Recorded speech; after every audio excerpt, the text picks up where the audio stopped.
तो hello guys, हर हर महादेव। तो भाई लोग, कुछ यूट्यूबर लोग बोल रहे हैं कि खेसारी भैया का स्टारडम खत्म हो गया। भाई, स्टारडम ये बहुत मेहनत करके बनाया गया है। ऐसे स्टारडम नहीं मिल जाता है किसी को। तो खेसारी भैया के पहले कितना सिंगर एक्टर लोग आए थे, लेकिन खेसारी एक ही हुआ और एक ही इतना मतलब बड़ा स्टार बना, जिनका नाम है खेसारी लाल यादव। कब्बो कब्बो स्टारडम कम होने वाला नहीं है।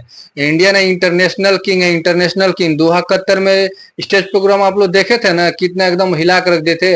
वो फ्री वाला स्टेज प्रोग्राम नहीं था कि फ्री वाला स्टेज प्रोग्राम में भीड़ लग जाएगा, लेकिन पैसा वाला स्टेज प्रोग्राम में ऐसे भीड़ नहीं लगता है।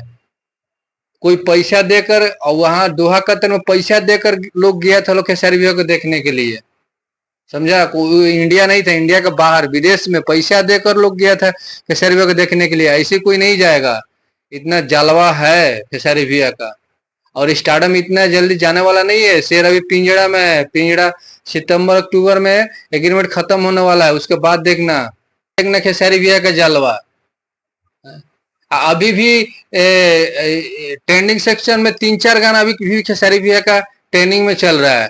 अभी जो फिलहाल सैड सॉन्ग आया था, इतना बड़ा सैड सॉन्ग, इतना इमोशनल गाना कि मतलब एकदम हिला के रख दिया है। गाना ट्रेंडिंग सेक्शन में हिला के रख दिया है। अभी भी 5 नंबर पे ट्रेंडिंग में है। इतना जल्दी अभी भी मतलब यूट्यूब ट्रेंडिंग सेक्शन खोलो या इंस्टाग्राम ट्रेंडिंग सेक्शन खोलो, खेसारी भैया का ही सब गाना ट्रेंडिंग में है। अभी पौवा सिंह का एक मूवी आया है, उसका मतलब सिनेमा हॉल का लिस्ट तक नहीं जारी किया गया है कि कौन कौन सा, मतलब कुत्ता भी हॉल में देखने नहीं जा रहा है। फिल्म महा फ्लॉप फिल्म हो चुका है।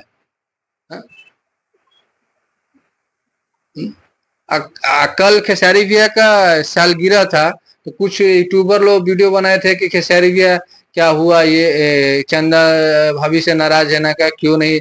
भाई ऐसा कुछ नहीं है। कल आप लोग को मालूम है एक एयरप्लेन क्रश कर गया था। कितने लोग उसमें मृत्यु हो गए, कितने लोग हॉस्टल में, मतलब डॉक्टर लोग का हॉस्टल में जाकर, मतलब स्टूडेंट डॉक्टर लोग हॉस्टल में जाकर प्लेन ये हुई थी, मतलब क्रश हुआ था। कितने लोग को मृत्यु हो गया था। इसलिए खेसारी भैया कल मतलब अपना एनिवर्सरी नहीं मनाए। वो बहुत बड़ा दिल का इंसान है खेसारी भैया, समझा भाई। और बिलार सिंह, आप लोग वीडियो देखिए, उसके बाद हम आप लोग मनीषा रानी के बॉयफ्रेंड हो। दोस्त है मेरी, बहुत अच्छी वो। मैं उसके जो काम वाम की चीजें हैं वो भी हमारे पास आती है, बहुत सारी डील्स भी। तो देख लिए ना, कुछ दिन पहले ही यही यूट्यूबर लोग बोलते थे कि मनीषा रानी का मैनेजर है, ये गुस्सा करता था। अब खुद बोल रहा है कि हम मनीषा रानी का काम धंधा देखते थे। भाई, काम धंधा कौन देखता है? मैनेजर ही तो देखता है ना। इसमें यूट्यूबर लोग क्या गलती बोले? ठीक ही तो बोल रहा था कि। तो जो भाई लोग मेरे चैनल को सब्सक्राइब नहीं किए, प्लीज सब्सक्राइब कर लीजिए। मिलते हैं नेक्स्ट वीडियो में। जय हिंद।